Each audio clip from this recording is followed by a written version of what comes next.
Yep, shalom. Shalom. First and foremost, we give all praises and glory to Yahweh, Bahashem, Yahweh Shai, Bahashem, Rakakudash. Divine to the Apostle GMS Ruel, and shalom to the faithful men who always continue doing the work of the Lord. It's me and the brother Quan. We about to just make a quick little video, just in the spirit, speaking about this Ukrainian war, and of course, we're about to go into World War III, because this dude right here, all right, let me see, what's his channel called? Lindy Page, or whatever the hell that nigga name is. It says "Back from the Front," a British volunteer in Ukraine. And I watched a few like interviews, like military period, but especially like these Ukrainian volunteers.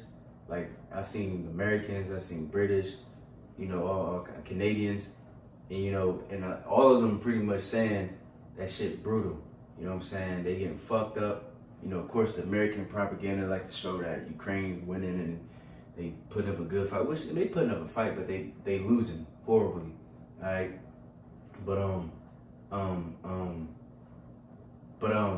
but yeah, a lot of the interview, like people that's been fighting over there, they've been saying that it's brutal. It's so like I lost my train of thought, but pretty much it's like something they ever seen. It's like World War II or World War One mixed with modern day. They doing it's trenches. Yeah, I can see it's trench warfare, but in a modern time frame, which is basically unfair, so to speak.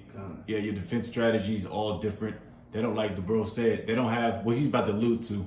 They don't have the sophisticated weapon systems like America has. That's what he's about to allude to in this interview. Yeah.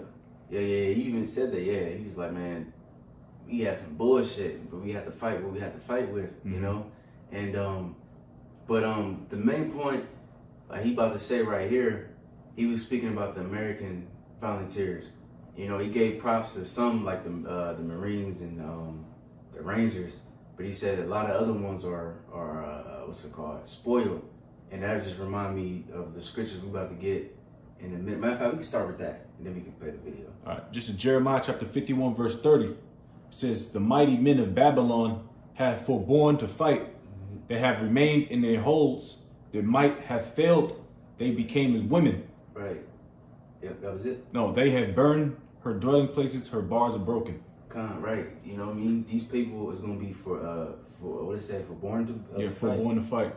Because before, like in World War II, Vietnam, things like that. Esau was like more mightier. Yeah. But now, Esau, Jake, whoever, the fighting spirit is going out, and they just became spoiled because for so long they've been so powerful army. But now when they about to fight a real army like Russia, China, so on and so forth, it's not going to be as easy as the other countries. Even Vietnam, people make fun of that shit like, oh, we fought farmers and all, but they beat your ass. They fought farmers in Afghanistan. Right. Technically, they lost in Afghanistan. They retreated. They lost to Vietnam. They retreated. Yeah. So they fought niggas with sandals, sandals and hijabs, man. Yeah. So those are technical losses that Americans took, man. So ever since after, I would say, ever since after the Gulf War, well, damn, see, then you gotta go into the Korean War. This is when you gotta know a little American history, because they got smacked up during the Korean War. That was after World War II. When they was back, World War II, like I said, they got Oregon Force, they got Battle of the Bulge, 101st Screaming Eagles, getting crazy, getting busy. The D-Day. But those days are long gone after that, man. After World War II, they started declining, So now we're gonna play a little bit of this. Fair use, hopefully we won't get, YouTube won't trip. And I think, those three American regiments I mentioned, or corps, whatever you want to say, they have a history of being some of the more underfunded and hard done by bits of the American military.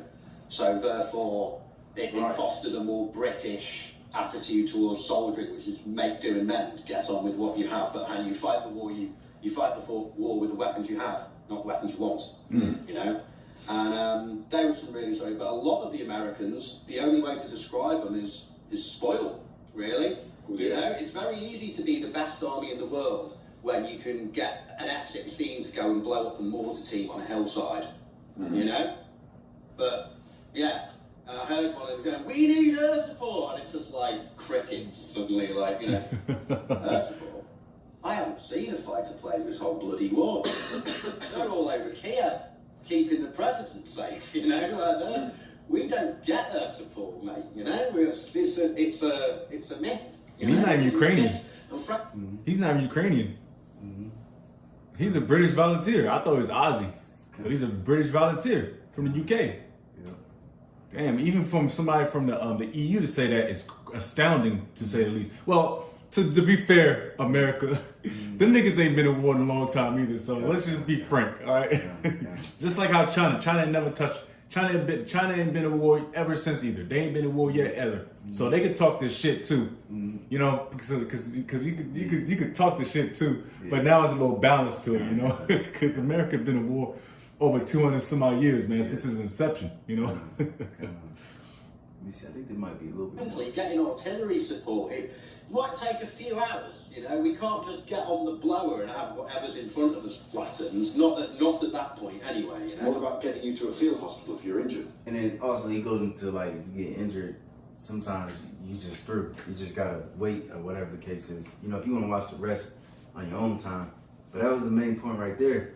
You know what I'm saying? Because, you know, in America, they got that pride. Because I remember I seen videos where air support came, blew shit up, and they, oh man, yeah, America. And I understand it. Like, I mean, of course, pride is evil, but I understand why Esau is so proud. But now what the scripture says, the weak, shall say they are strong. You know, not only because of those thermonuclear missiles, but also other weaponry and all that. Then, of course, you're going to have Russia, shall defend them pretty much. You know what I'm saying? So, these people going to get fucked up, man. And, matter of fact, I got a precept. Let me get this. I think we read this at camp last camp. This is Isaiah 14. And let me start at 4. All right, it says, that thou shalt take up this parable against the king of Babylon and say, have the oppressor seized, the golden city seized. All right, which, you know, this is talking about America. You know, this is the golden city, and it's going to seize. It says, Yahweh has broken the staff of the wicked and the scepter of the rulers. Because before Esau, he had that scepter, he had that rulership, and he be able to just tell people, look, hey, even right now, really, because, you know, even though America is declining, he still got a little bit of power, still got a little bite to it, you know what I mean?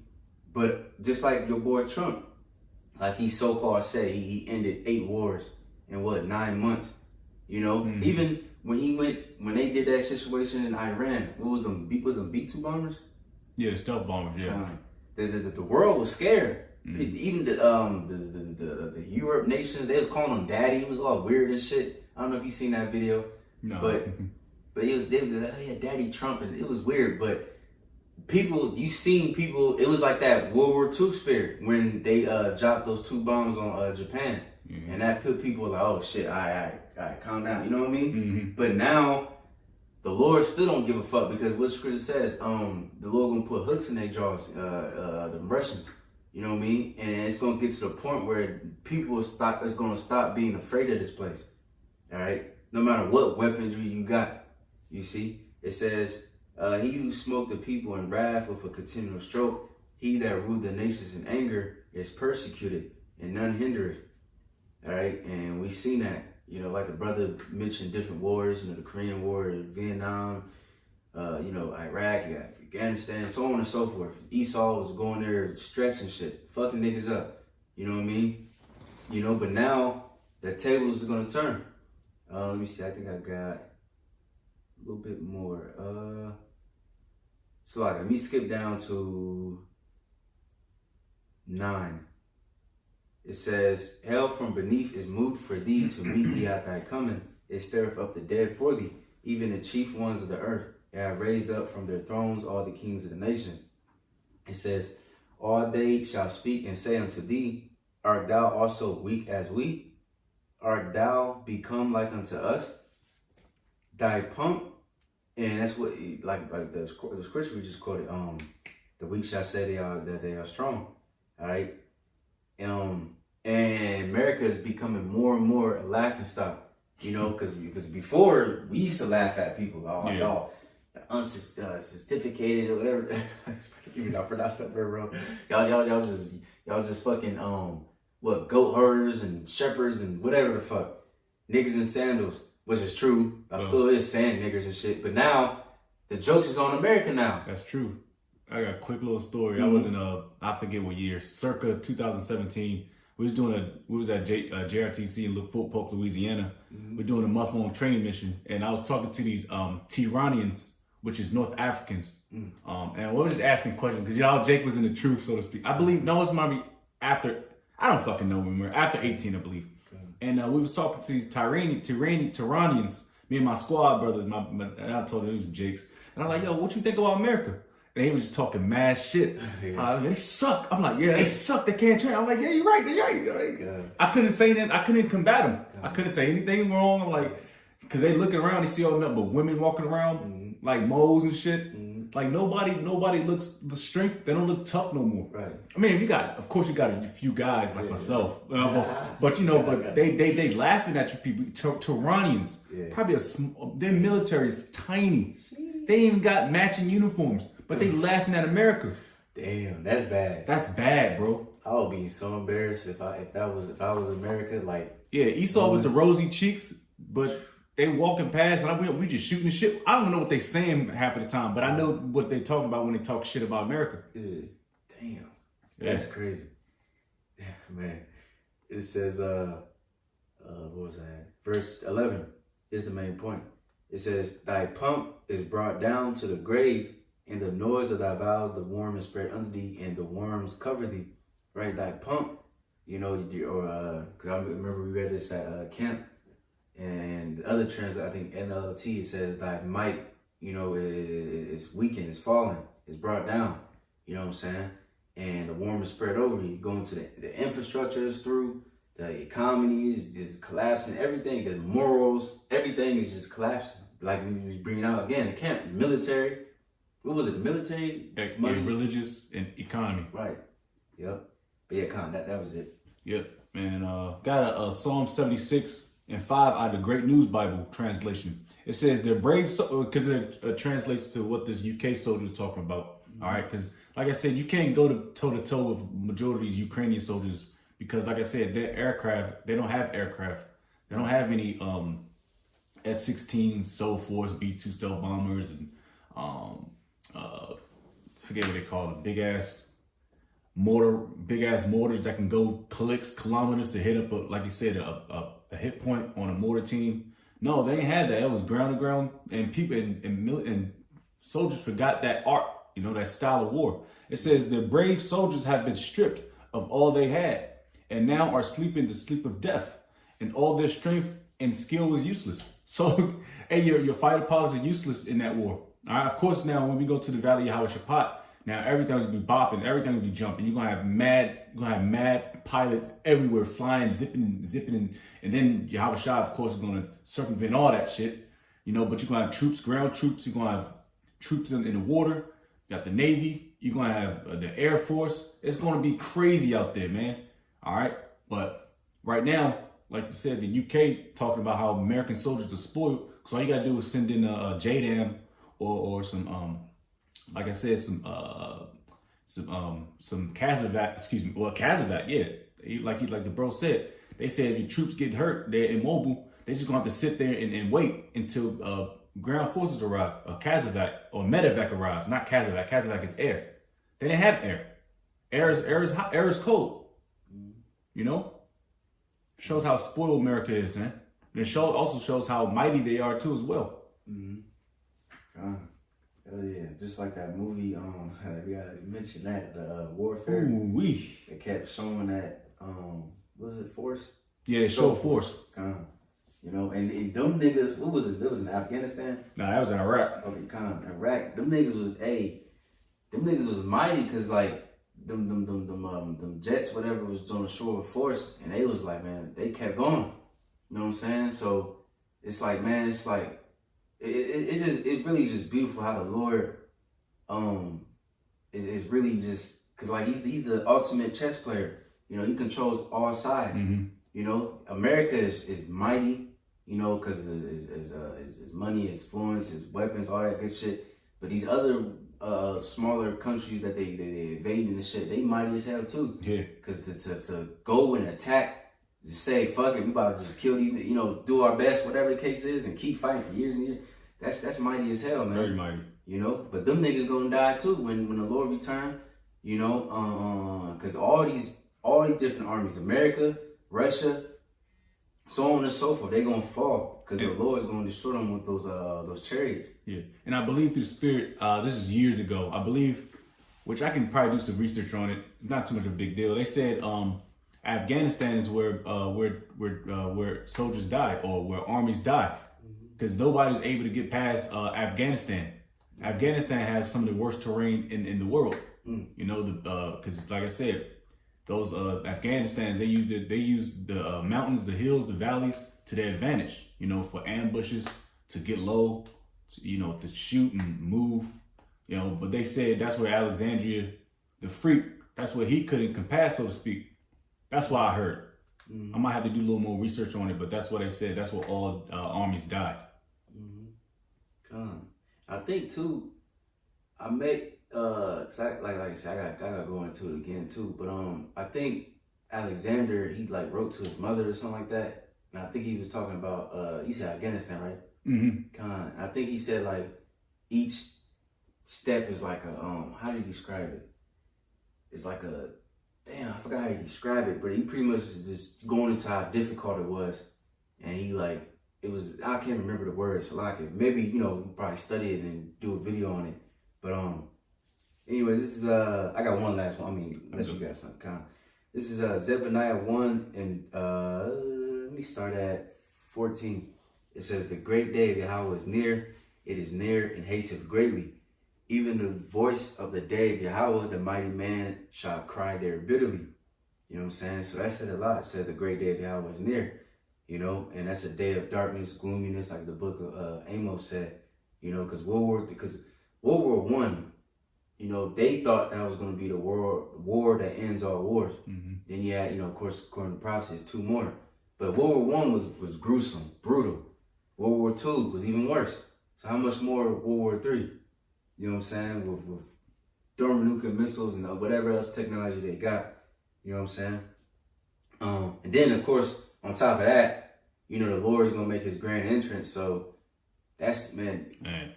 World War III is already going to be enough death. But then on top of that, the Lord's, the kill strike he going to have is going to be even more crazy.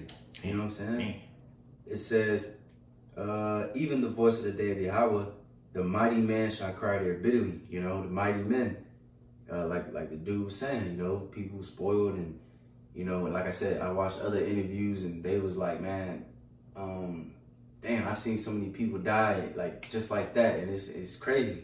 He said I ain't never, cause it was guys that had fought in other wars, like Americans and shit. Yeah. And they was like, man, they was like, man, this shit different. Damn. You know what I'm saying? This shit hit different.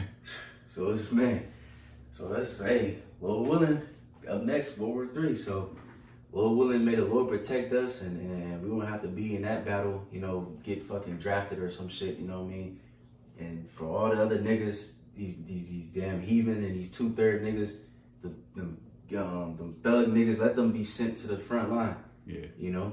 But yeah, that's straight up. I was just looking at Isaiah the 9th chapter. Because when you go to confused, when I think of confusion, it's like a lot of shit going on, which that's a part of it. But also when I also think about confused noise is when you look at the untrained soldiers. They're going to be shooting at everybody. They're going to be shooting at their own troops because they're going to be untrained. This draft is going to be drafting people that needs a Camaro. They need to pay off their loans. Yeah. They need a paycheck. They need security because they think they're coming back home. They're not coming back home. Right. There's not going to be no welcome home mat. All right? And there's not going to be people throwing a little flag around. No, man. They're not coming back from that place. All right? That's what's done is done. It's a done data. All right? You're not going home on R&R to see your family, your grandma, your pappy, your mammy. What's done is done. So you got a lot of, that's it's tempting for a lot of veterans not myself. I'm out of the game, but but that confused noise is going to come to a lot of untrained soldiers. They're going to be doing a lot of craziness, but of course, that goes grand dog. You just confused because it's battle, but that's all I got. I just thought about that. So, hey, Lord willing, hopefully that was edifying. I advise brothers to look up videos like that, just to, prophecies. There's so many videos you can make off of that. But yeah, Lord willing, hopefully brothers are edified and give all praises and glory to Yahweh, Ba'ashem, Yahweh Shai, Ba'ashem, and Kakodash. Devon to the apostles of GMS Ruel. Shalom to the faithful men. Continue doing the work of the Lord. So that we're going to say shalom. Shalom.